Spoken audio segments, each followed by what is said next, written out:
ये देखिए, यही लेकर जा रहे हैं आपको। कश्मीर जाना चाहती हैं आप? अभी से ठंड लगने लग गई है ना, फील हो रही है ना।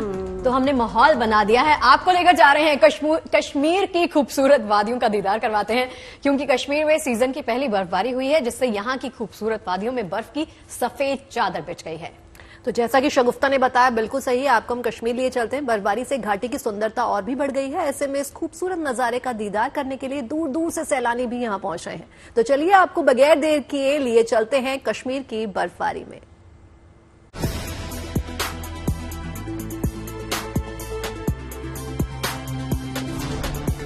घाटी में ये सीजन की पहली बर्फबारी का नजारा है। गुलमर्ग, गांदरबल या बांदीपुरा, सभी जगह सफेद फाहों की फुहार बदलते मौसम का पैगाम लाई है। कुपवाड़ा जिले के साधना टॉप, गुरेज, पीर पंचाल रेंज, पीर की गली, सोनमर्ग समेत लद्दाख के जोजिला दर्रे में भी बर्फबारी शुरू हो गई है और बर्फबारी को लोग कैमरे में कैद करने के लिए गुलमर्ग और सोनमर्ग के स्की रिसोर्ट में भी पहुंच रहे हैं। बेशक घाटी में सीजन की पहली बर्फबारी टूरिस्ट को यहाँ जन्नत का एहसास करा रही है। जाहिर है, स्नोफॉल से सैलानियों के साथ ही कश्मीर के लोगों के चेहरे भी खिल उठे हैं। कश्मीर में सूखे का मौसम चल रहा था। किसानों के साथ साथ आम लोगों को भी इस बारिश और बर्फबारी का इंतजार था और आने वाले दिनों में पहाड़ों पर हो रही इस बर्फबारी से न सिर्फ जम्मू कश्मीर में तापमान में गिरावट आएगी, बल्कि इसका असर उत्तरी राज्यों यानी दिल्ली तक भी देखने को मिलेगा। जाहिर है, पहाड़ी इलाकों में अब मौसम करवट ले रहा है। 14 और 15 नवंबर को उत्तर भारत में एक और पश्चिमी विक्षोभ सक्रिय हो रहा है, जिसकी वजह से हिमाचल के चंबा, कांगड़ा, लाहौल स्पीति में एक बार फिर हल्की फुल्की बारिश और ऊंचाई वाले इलाकों में बर्फबारी की संभावना के आसार बन रहे हैं। एक वेस्टर्न डिस्टर्बेंस का प्रभाव आज अभी स्टार्ट है हमारे पास, जो कि मुख्यतः इस समय जम्मू कश्मीर में पड़ रहा है, लेकिन देर रात तक कुछ हल्का फुल्का उसका प्रभाव जो लाहौल स्पीति डिस्ट्रिक्ट है, चंबा, कांगड़ा और आप कह सकते हैं कि जो ऊंचाई वाले जो एरिया है वहां पर थोड़ा सा रह सकता है। तो उससे आप कह सकते हैं कि हल्की या very light rainfall higher reaches में हो सकती है। मौसम वैज्ञानिकों का अनुमान है कि अगले 24 घंटों में कश्मीर घाटी के पहाड़ी इलाकों में और ज्यादा बर्फबारी होने की संभावना है। लेकिन पर्यटन के लिहाज से गुड न्यूज ये है कि स्नोफॉल ने सैलानियों के लिए कश्मीर का आकर्षण और बढ़ा दिया है। लिहाजा टूरिस्ट यहाँ की कुदरती सुंदरता का आनंद लेते दिखाई दे रहे हैं। श्रीनगर से अशरफ वाणी और शिमला से विकास शर्मा के साथ bureau report, good news today.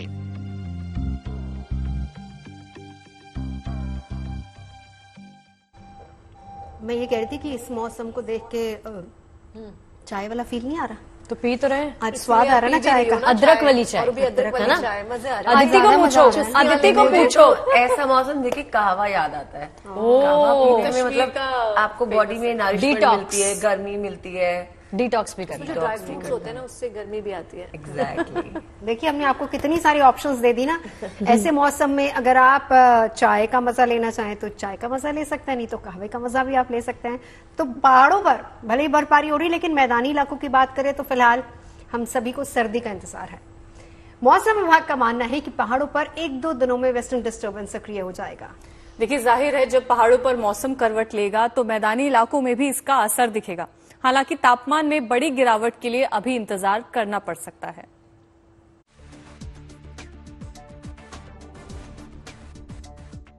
पहाड़ों पर सफेदी छाने लगी है। बर्फबारी के साथ सर्दी ने दस्तक दे दी है और अब आने वाले कुछ दिनों में इसका असर मैदानी इलाकों में भी दिखाई दे सकता है। मौसम विभाग के अनुसार 1-2 दिनों में पहाड़ों पर पश्चिमी विक्षोभ सक्रिय हो रहा है।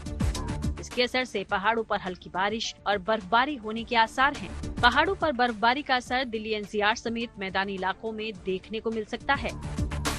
तापमान में थोड़ी गिरावट होगी, जिससे ठंडक का एहसास होगा। दिवाली के बाद उत्तर भारत हो और राष्ट्रीय राजधानी दिल्ली में सर्दियां दस्तक दे देती हैं, पर इस बार लोगों को दिन और रात में थोड़ा थोड़ा गर्मियों का एहसास हो रहा है। दिन में देखा जा रहा है कि तकरीबन 30 डिग्री के आसपास तापमान है और वहीं रात को 20 डिग्री के आसपास तापमान रहता है। अगर मौसम विभाग की माने तो आने वाली 14 तारीख को वेस्टर्न डिस्टर्बेंस के कारण पहाड़ और मैदानी इलाकों में बर्फबारी और बारिश की संभावना है, जिससे सर्दियां और बढ़ सकती हैं और जो तापमान है वो तकरीबन 16, 17, 18 डिग्री तक रात में छू सकता है। इसके साथ साथ राष्ट्रीय राजधानी दिल्ली और उसके साथ सटे और शहरों में रहने वाले लोगों को प्रदूषण से भी निजात मिल सकती है, क्योंकि हवाएं चलेंगी जिसका सीधा सीधा असर प्रदूषण पर भी पड़ेगा। अभी तापमान सामान्य से 3 से 5 डिग्री सेल्सियस ज्यादा है। खासतौर पर राजस्थान, पंजाब, हरियाणा, उत्तर प्रदेश, बिहार और उत्तर मध्य प्रदेश में अभी भी गर्मी महसूस हो रही है। मौसम विभाग के मुताबिक 14 नवंबर के आसपास एक पश्चिमी विक्षोभ आएगा, जिससे आने वाले 4-5 दिनों में मैदानी इलाकों में तापमान में 1 से 2 डिग्री की मामूली गिरावट आ सकती है। तापमान में एक बड़ी गिरावट के लिए अभी इंतजार करना पड़ सकता है। 14 को एक सिस्टम फिर आ रहा है, तो वो उसका हमारा अनुमान है कि वो light to moderate rainfall, snowfall देगा और उसके बाद 14-15 के बाद थोड़ा विंड पैटर्न चेंज हो सकता है, फिर टेम्परेचर्स में थोड़ी चेंजेस आने का अनुमान है। आमतौर पर दिल्ली में सर्दी नवंबर के आखिर या दिसंबर की शुरुआत में शुरू हो जाती है। हालांकि इस साल सर्दी के मौसम में देरी हो रही है। इसकी वजह भूमध्य रेखीय प्रशांत महासागर में मौजूद तटस्थ अल नीनो की स्थिति को भी माना जा रहा है। अल नीनो की वजह से मानसून कमजोर होता है और बारिश कम होती है। अच्छी बात ये कि नवंबर महीने की शुरुआत गर्म होने के बावजूद लानीना की स्थिति दिख रही है। मौसम विभाग का कहना है कि अगर दिसंबर तक लानीना की स्थिति बनती है तो उत्तर भारत, खासकर दिल्ली एनसीआर समेत उत्तर पश्चिम और मध्य क्षेत्रों में कड़ाके की सर्दी पड़ सकती है। फिलहाल तो वेस्टर्न डिस्टर्बेंस की वजह से तापमान में हल्की गिरावट होने से 3 से 4 दिनों में सर्दी का एहसास होने की पूरी संभावना है। दिल्ली से अनमोल बाली के साथ bureau report, good news today.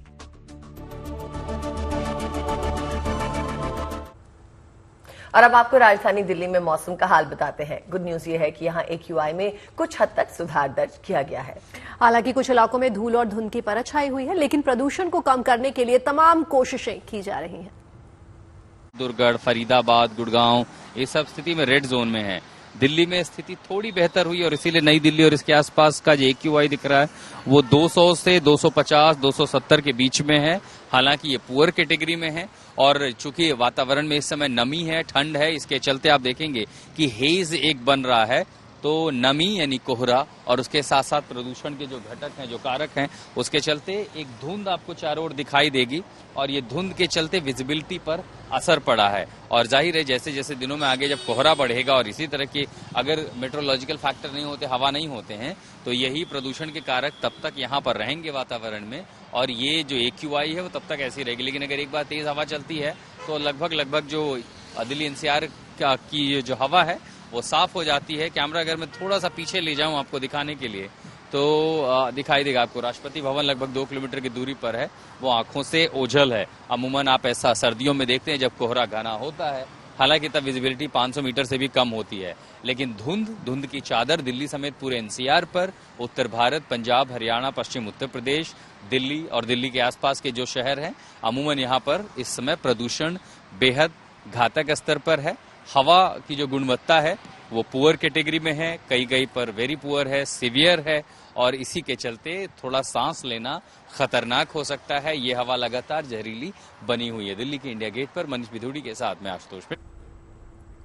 चलिए अब बात शादियों के सीजन की कर लेते हैं। अभी हम यही चर्चा कर रहे थे कि इस बार ट्रेंड में, कल भी तो हमने शिखा जी से ये बात की थी और आज भी हम यही सोच रहे हैं कि ट्रेंड में क्या है, लहंगा पहने, साड़ी पूछ के बैठ गई हो, बताने भी होते हैं, शेयर करने होते हैं आइडियाज। अच्छा आप बताइए, आपको क्या लग रहा है इस बार क्या ज्यादा ट्रेंडिंग है, लहंगा, साड़ी, क्या ट्रेंडिंग है? यार मैं तो जो खुद का डिजाइन करती हूँ मैं वही समझती हूँ कि वो ट्रेंड बन जाता है। हम लोग इस बार शगुफ्ता को ही दे देते हैं कि ड्रेस डिजाइन करने के लिए। वैसे यहाँ शादियों की बात इसलिए हो रही है क्योंकि आज देवउठनी एकादशी है और सुबह से ही देश भर के घाटों पर स्नान दान के लिए श्रद्धालु पहुंच रहे हैं और काशी हो, मथुरा हो, अयोध्या हो, हर जगह आस्था और भक्ति की बहार नजर आ रही है। और देखिए एकादशी के दिन से ही मांगलिक कार्यों का श्री गणेश भी होता है और आज ही के दिन भगवान विष्णु के अवतार शालिग्राम और माता तुलसी के विवाह की भी परंपरा निभाई जाती है।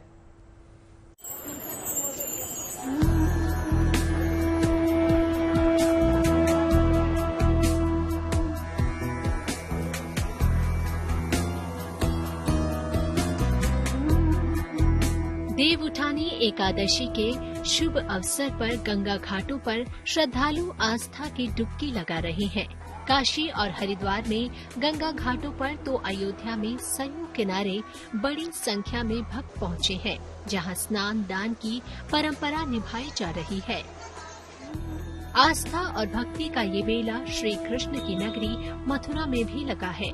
यहाँ एकादशी के पावन अवसर पर पंचकोशी परिक्रमा की जा रही है और भक्त बांके बिहारी मंदिर में श्री कृष्ण के अद्भुत अलौकिक स्वरूप के दर्शन कर रहे हैं।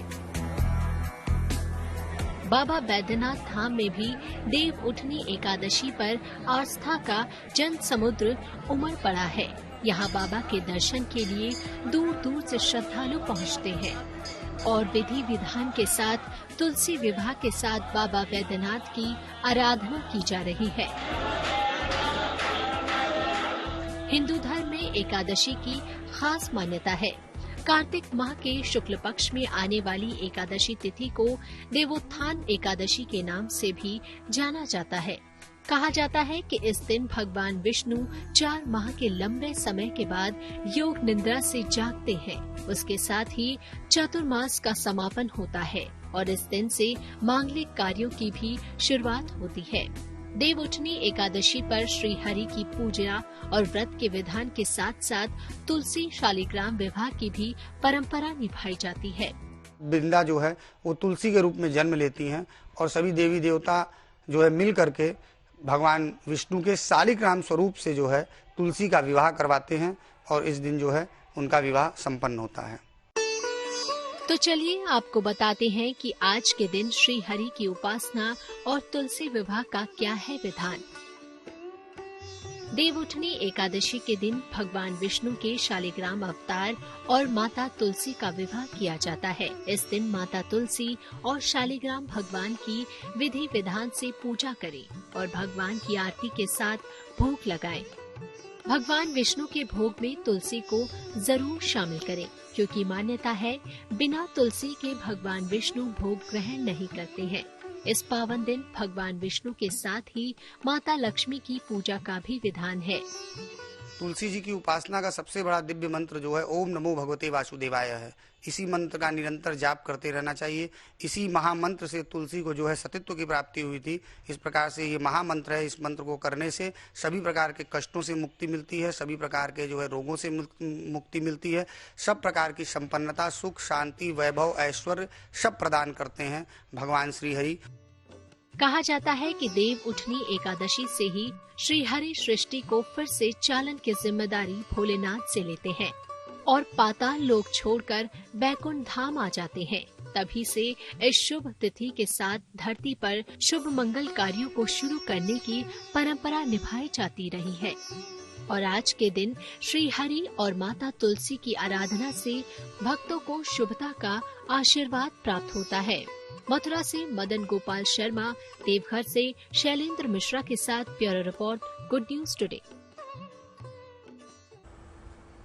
अच्छा, इससे पहले ये न्यूज आप सबको बताएं, उससे पहले आप सबको बता दें कि थोड़ा सा अलर्ट हो जाइए। वैसे कोई आज शादी अटेंड करनी है आप लोगों में से किसी ने? लेकिन घर तो जाना है ना। घर जाने में दिक्कत आ सकती है, यही बात यही न्यूज है। शादी अटेंड करे ना करे, लेकिन उसी रास्ते से जाना होता है। नहीं बहुत जाना सारे है, वेन्यूज पर नहीं जाना है, मुड़ जाइएगा। तो देव उठनी एकादशी के शुभ मौके पर आज से मांगलिक कार्यों की शुरुआत हो चुकी है। एक अनुमान के मुताबिक दिल्ली में इस सीजन करीब 4 लाख शादियां होनी है। देव उठनी एकादशी के मौके पर लगभग 4 महीने के इंतजार के बाद आज से शुभ कार्यों का श्री गणेश हो रहा है। बेहद शुभ मुहूर्त होने की वजह से आज हजारों शादियां होनी है। माना जा रहा है कि अकेले दिल्ली में आज 5000 से ज्यादा शादियां होंगी। दिल्ली के ज्यादातर बैंक्वेट हॉल और फार्म हाउस बुक हैं, लिहाजा अगर आपके रूट पर कोई बैंक्वेट हॉल या फार्म हाउस पड़ता है तो उसे अवॉइड करने की कोशिश कीजिए, क्योंकि शादी विवाह के जश्न में आपको जाम का, ट्रैफिक का सामना करना पड़ सकता है।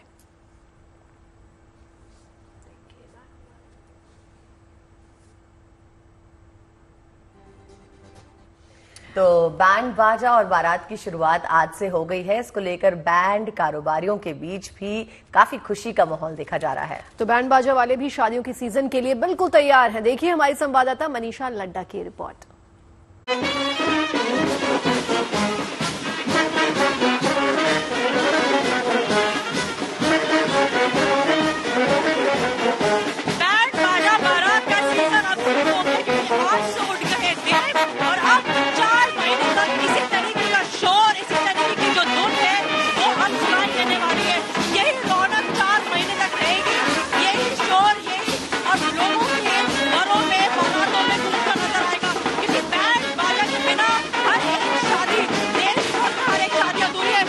ज्यादा एक्साइटेड है। सीजन की शुरुआत है आज से ही सब चीजें चालू होंगी। शादी ब्याह के हिसाब से सभी का सीजन के हिसाब से ही सभी का काम चलता है, चाहे वो वेडिंग बैंड वाले हो, कपड़े वाले हो, क्रॉकरी वाले हो, जो भी हो। आपको मैं बता दूं कि इस वक्त मैं मौजूद हूं सबसे बड़ी बैंड मार्केट में, जो एशिया की सबसे बड़ी बैंड मार्केट है, टैगोर गार्डन। और आप देख सकते हैं मेरे चारों ओर जो है आपको सिर्फ और सिर्फ यहाँ पे बैंड की जो है शोरूम नजर आने वाले कि कितनी ज्यादा भारी मात्रा में है। और यहाँ के सभी व्यापारियों की बात करूं तो हर कोई इस बार सबसे ज्यादा उत्साहित है, क्योंकि ये जो है सबसे ज्यादा इनके लिए मेन सीजन होता है। और मेन सीजन की जो है वो शुरुआत आज से हो गई है इसी बैंड बाजा बारात के साथ।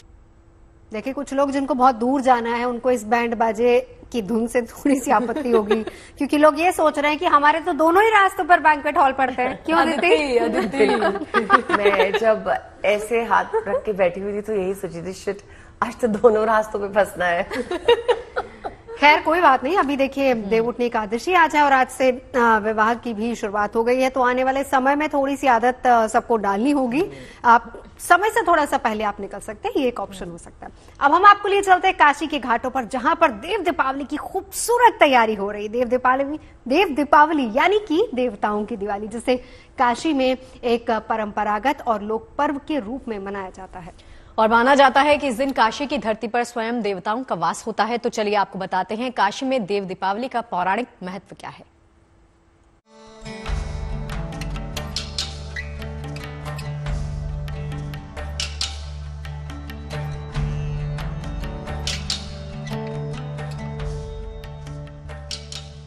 कार्तिक मास की पूर्णिमा वो पवित्र दिन है जिस दिन देव दीपावली का उल्लास हर आस्थावान के दिल को रोशनी से सराबोर कर देता है। गंगा किनारे बसी काशी इस विशेष आयोजन पर किसी दुल्हन की तरह ही सजाई जाती है, जिसका श्रृंगार गहनों की बजाय मिट्टी के दियों से होता है। गंगा किनारे पर बने 84 घाट रोशनी से जगमगाते हैं, तो आसमान के अंधेरे को आतिशबाजी से रोशन किया जाता है। देवताओं का धरती पर उतरने का ऐसा स्वागत काशी से बेहतर और कहीं नहीं हो सकता।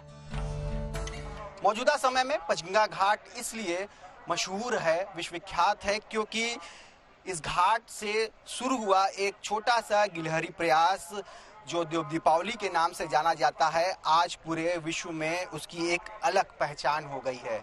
महज 7 कनस्तर तेल से 11,000 दीपक के जरिए हजारों की संख्या में यहाँ आस्थावान वर्ष 1985 में उतर आए थे और लगभग 40 साल बीतने को है। अब यह प्रयास एक महोत्सव का रूप ले चुका है, एक बहुत बड़े उत्सव का रूप ले चुका है। काशी की पावन धरती पर प्राचीन काल में देवताओं के लिए सिर्फ एक दिया जलाने भर जैसा ये पर्व आज से लगभग 40 साल पहले एक लोक परंपरा की शक्ल लेकर लाखों दियों की रोशनी में डूब जाता है। देव दीपावली पंडित नारायण गुरु जी जो मंगला गौरी मंदिर के महंत हैं, उन्होंने देव दीपावली का शुरुआत यही किया। ये आप लोग आकाश दीप देख रहे हैं, तो ये आकाश दीप 2 कारण से यहाँ जलाया जाता है। एक महीना कार्तिक में भगवान विष्णु पे पिटाल भगवान विष्णु को समर्पित करके भी दीप जलाया जाता है और अपने पितरों के कल्याण के लिए भी यहाँ पे जलाया जाता है। ऐसा कहा जाता है कि जब अभी हमने बताया ना कि तमाम देवता ऋषि तमाम पक्षी वगैरह तमाम लोग से आते हैं यहाँ पे इस कार्तिक मास में, इसी तरह पितर भी आते हैं, तो इनके प्रकाश के लिए उनको रास्ता दिखाने के लिए दीप जगाते हैं और जो भी ये दीप जलाता है उसको सभी प्रकार का पुण्य मिलता है। पुराणों में लिखा है कि कार्तिक मास की पूर्णिमा तिथि जिस दिन थी, उस दिन भगवान शिव ने त्रिपुरासुर नाम के एक राक्षस का वध किया था, जिसके बाद उस राक्षस से परेशान देवी देवता और गण भगवान शिव के साथ धरती पर आए और खुशियों के दिए जलाए। त्रिपुर नामक एक राक्षस था जो तीनों लोकों में त्राही त्राही मचा रखा था। भगवान शिव के पास लोग गए, सारे देवता गए, तो सब लोगों ने कहा कि नहीं। नारद जी ने उस समय यह काम किया कि वह राक्षस से कहे कि अभी तक तूने विजय कहाँ पाया। कैलाश में भगवान शिव के पास भगवान नारद ने अपनी दिमाग से बुद्धि से उनको भेजा। भगवान शंकर ने से युद्ध हुआ। युद्ध में भगवान शंकर ने उसका वध किया। देवलोक में देवता लोग उसको मनाते रहे देव दीपावली। इसी मान्यता को परंपरा के रूप में निभाते हुए हर साल कार्तिक मास की पूर्णिमा तिथि पर काशी में देव दीपावली का पर्व मनाया जाता है, क्योंकि इसी दिन भोलेनाथ समेत सभी देवी देवता और गणों की काशी की धरती पर उतरने की मान्यता है। फिलहाल तो अब इंतजार है देव दीपावली के उन पावन पलों का, जब काशी के तमाम घाटों पर श्रद्धा और आस्था की बयार बहेगी। यहाँ गंगा आरती और आतिशबाजी का मनमोहक नजारा दिखेगा, तो वही हर आस्थावान की नजर उन 17 लाख दियों पर भी जरूर होगी, जो गंगा किनारे घाटों के कोने कोने को जगमगाते हुए हर किसी के मन में खुशहाली की रोशनी बिखेरेंगे। इस बार 17 लाख दियों से पूरी की पूरी काशी नगरी के गंगा घाट जगमग हो उठेंगे। साथ ही साथ लेजर शो होगा, ग्रीन फायर क्रेकर शो होगा, गंगा महोत्सव हो रहा है और लोगों की सहभागिता से तमाम आयोजन, तमाम कार्यक्रम हो रहे हैं।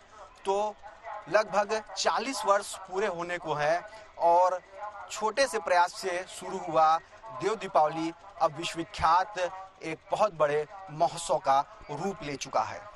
रोशन जायसवाल, वाराणसी, GNT। और चलिए अब आपको प्रभु श्री राम की नगरी अयोध्या की झलक दिखाते हैं, जहां विधि विधान के साथ पंचकोसी परिक्रमा शुरू हो गई है। कहा यह जाता है कि अयोध्या में पंचकोसी परिक्रमा से जन्म जन्मांतर के पाप धुल जाते हैं। तो वहीं नेपाल के जनकपुर धाम में राम बारात की तैयारियां भी तेज हो गई हैं। यहां हर 5 साल बाद प्रभु श्री राम के भव्य विवाह समारोह और तिलक का आयोजन किया जाता है।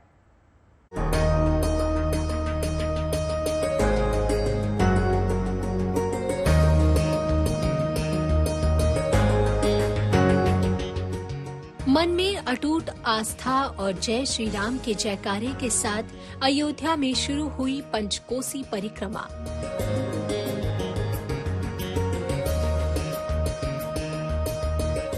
सोमवार को देवोत्सव एकादशी के पावन अवसर पर अयोध्या में पंचकोसी परिक्रमा का आरंभ हुआ। इस पंचकोसी परिक्रमा से भगवान राम के भक्तों की अनंत आस्था जुड़ी है। मान्यता है कि अयोध्या में पंचकोसी परिक्रमा से जन्म जन्मांतर के पाप धुल जाते हैं।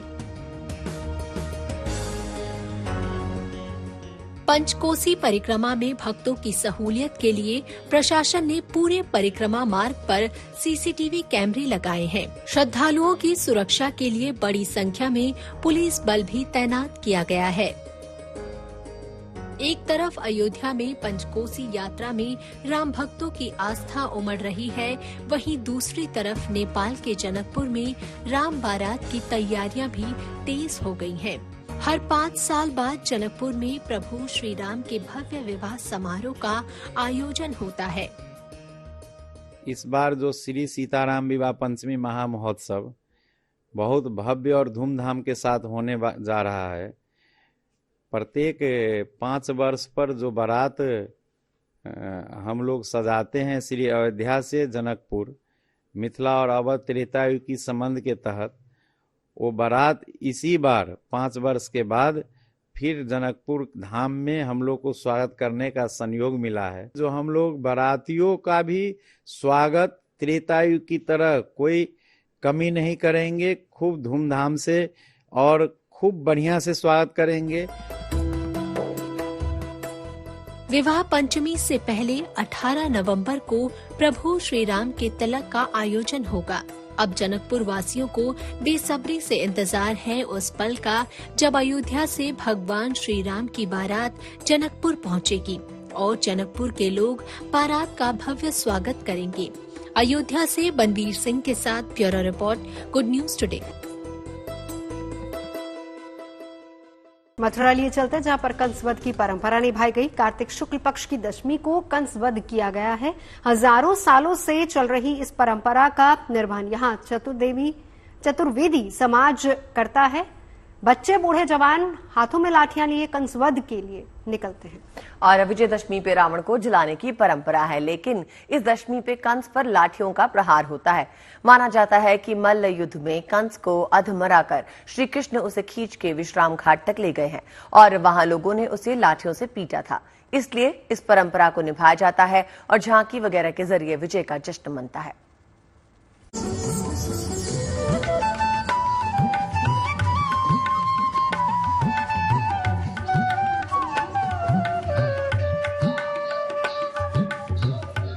ये दृश्य है मथुरा में हजारों सालों से चल रही कंसवध मेला की परंपरा के निर्वहन के। हाथों में लाठियां लेकर छज्जू लाए खाट के पाए, मार मार लट्ठन झूर कर आए। गाते ये लोग मथुरा के चतुर्वेदी समाज से हैं, जो कंस पर लाठियां बरसाने घर से निकले हैं। छज्जू लाए खाट के पाए, मार मार लट्ठन झूर करे आए। वाई कंस की दाढ़ी लाए, वाई कंस की मूछें लाए। ढाल उलाए, तलवार उलाए, मार मार लट्ठन झूर करे आए। दरअसल कार्तिक शुक्ल दशमी के दिन चतुर्वेदी समाज की ओर से कंस वध मेले का आयोजन किया जाता है। परंपरा है कि इसी दिन कृष्ण ने अपने मामा कंस का वध किया था। कार्तिक शुक्ल दशमी को चतुर्वेदी समाज द्वारा कंसवध मेले का आयोजन किया जाता है। हमारे पीछे कंस का जो पुतला है वो ये बनाया हुआ है और यहाँ चतुर्वेदी समाज के तमाम लोग, बुजुर्ग और बच्चे लाठियां लेकर आ जाते हैं और कंस को मारते हैं। तो ये परंपरा बड़ी प्राचीन है और ये चतुर्वेदी समाज के जो लोग हैं ये भगवान श्री कृष्ण के बाल सखा बताए जाते हैं, भगवान श्री कृष्ण के सखा बताए जाते हैं। तो भगवान श्री कृष्ण ने जब कंस का वध किया था तो चतुर्वेदी समाज के लोग उस समय भगवान के साथ मौजूद थे और यह परंपरा वर्षों से आज तक चली आ रही है। चतुर्वेदी समाज का बच्चा हो या बूढ़ा, आज के दिन सभी लोग लाठियां लेकर यहाँ आते हैं और एक लाठी इस कंस में जरूर मारते हैं। चतुर्वेदी समाज के लोग इस दिन मथुरा में विश्राम घाट से लेकर कंस टीले तक एक शोभा यात्रा निकालते हैं, जिसमें हाथी पर सवार हुए कृष्ण बलराम के स्वरूप और हाथ में लाठियां लिए हुए चतुर्वेदी समाज के लोग शामिल होते हैं।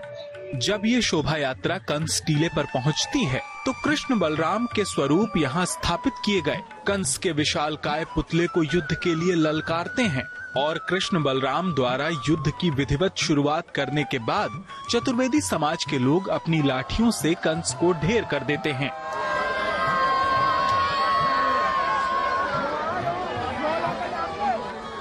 ये कंस टीला है जहाँ आप लोग खड़े हैं, ये कंस का अखाड़ा हुआ करता था, रंगशाला थी ये कंस की। यहाँ पर भगवान मल्ल युद्ध करते थे। मल्ल विद्या में चतुर्वेदी लोग भगवान के साथ में मल्ल विद्या किया करते थे। तो जब भगवान ने अपने मामा कंस को मारा है तो पहले तो यहाँ पर पटक्के मारा है अखाड़े में, और अखाड़े में मारने के बाद उसको अधमरा कर दिया है भगवान ने, और फिर यहाँ से उसको घसीट के लेके गए बाल पकड़ के, जो विश्राम घाट के पास में कंस खार है, कंस खार पे ले जाके भगवान ने कंस को पटक दिया है। वो धराशायी पहले ही हो चुका था। भगवान उसकी छाती पे चढ़ बैठे हैं और चतुर्वेदी लोग घरों से डंडे ले लेके निकले आए हैं और भगवान का साथ दिया है चतुर्वेदियों ने, और दे डंडे कंस को उसका मान मर्दन कर दिया है। कंस का वध करने के बाद सभी चतुर्वेदी समाज के लोग कंस के सिर को घसीटते हुए और सामूहिक गायन करते हुए विश्राम घाट तक एक विजय जुलूस निकालते हैं, जिसका समाज की महिलाएं फूल बरसाकर स्वागत करती हैं। इस मेले को मनाने के लिए हमारे जितने भी बांधव हैं वो देश के पूरे कोने से मथुरा आते हैं और इस त्योहार को बहुत ही भव्य और हर्षोल्लास से मनाते हैं। कंस वध मेले के लिए चतुर्वेदी समाज में खासा उत्साह रहता है और इस दिन को एक पर्व की तरह मनाया जाता है। देश विदेश से चतुर्वेदी समाज के लोग इसमें शामिल होने आते हैं। Madan Gopal Sharma, Mathura, good news today.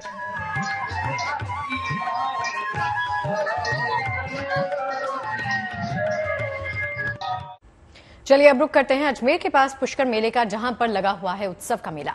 यहां पर पशुओं से जुड़े कार्यक्रमों का हर रोज आयोजन किया जा रहा है।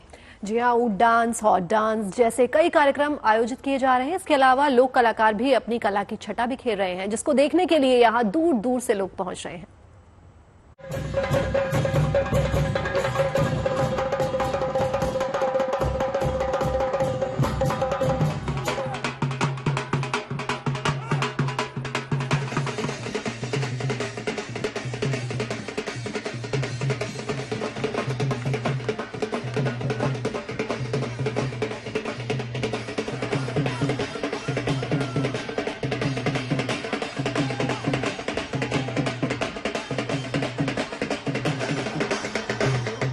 राजस्थान के अजमेर के पास पुष्कर में हर तरफ उत्सव और उमंग का माहौल है।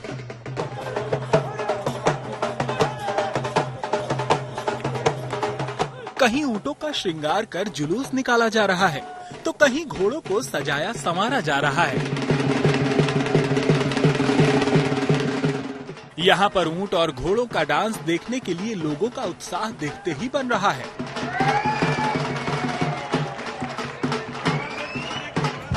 देश ही नहीं विदेशी भी इस मेले का लुत्फ उठाते नजर आ रहे हैं। इन लोगों ने देसी नगाड़ा बजाने के शौक को पूरा किया।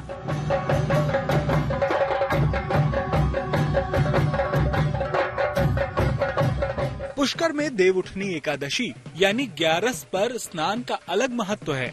एकादशी से लेकर पूर्णिमा तक ये स्नान काफी पवित्र माना जाता है। इसे पंच तीर्थ स्नान भी कहा जाता है। कहा जाता है कि इस वक्त ब्रह्मा जी के साथ 33 करोड़ देवी देवता धरती पर आते हैं। ऐसे में श्रद्धा पूर्वक स्नान ध्यान से उनका आशीर्वाद मिलता है। एकादशी से लेकर पूर्णिमा तक 33 करोड़ देवी देवता धरती पर भगवान ब्रह्मा जी के साथ में विराजमान रहते हैं और जो आशीर्वाद भगवान ब्रह्मा जी यहाँ देते हैं। ये ब्रह्मलोक तीर्थ है। जिस प्रकार गंगा माता है, प्रयाग राजा है, पुष्कर गुरु महाराज हैं।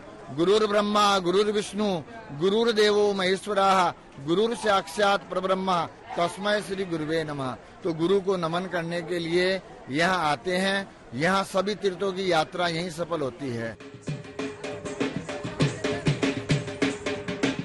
अंतर्राष्ट्रीय पुष्कर मेला कार्तिक पूर्णिमा तक यानी 15 नवंबर तक चलेगा और इसमें कई आकर्षक कार्यक्रम होने बाकी हैं। ऐसे में यहाँ सैलानियों की भीड़ भी उमड़ने लगी है। पुष्कर से दिनेश पराशर के साथ bureau report, good news today.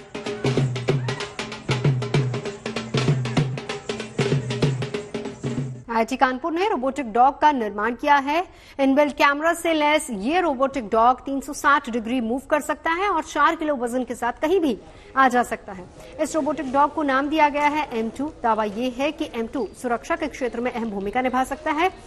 यहां तक कि बॉर्डर पर पेट्रोलिंग भी कर सकता है, जो जोखिम भरे दुर्गम स्थानों पर भारतीय सेना का मददगार साबित होगा। इसे लेकर IIT कानपुर ने भारत सरकार को एक प्रस्ताव भी भेजा है। ये एक साधारण डॉग के मुकाबले काफ़ी पावरफुल है, बेस्ड ऑन कि इस पे काफ़ी सारे सेंसर्स लगे हैं, जैसे कि काफ़ी सारे कैमरास वीडियो सर्विलांस के लिए यूज कर सकते हैं और फिर इसे दूर तक निगरानी रखने के लिए, किसी भी बॉर्डर सिक्योरिटी के लिए, जैसे या इस पे सामान आर्मी की सप्लाईज ले जाने के लिए, इस पे आर्म्स सप्लाई करने के लिए, जो कि एज एन पहाड़ी इलाकों में किसी और रोबोट का जाना मुश्किल हो सकता है। मित्र वही जो भीड़ में खोने ना दे, लक्ष्य वही जो रात को आप सबको सोने ना दे। और कहते हैं ना, मंजिलें क्या है, रास्ता क्या है, हौसला हो तो फासला क्या है। और जिसका लक्ष्य बड़ा होता है उसके कदमों में सारा जहां होता है। तो हार तभी होती है जब मान लिया जाए, जीत तब होती है जब ठान लिया जाए। क्या बात है भाई, कितने अच्छे विचार हैं। बस ऐसे विचार आपको सुनने हैं तो बस चाय पीने हमारे साथ आ जाइएगा रोज शाम 5 बजे चाय पर चर्चा में।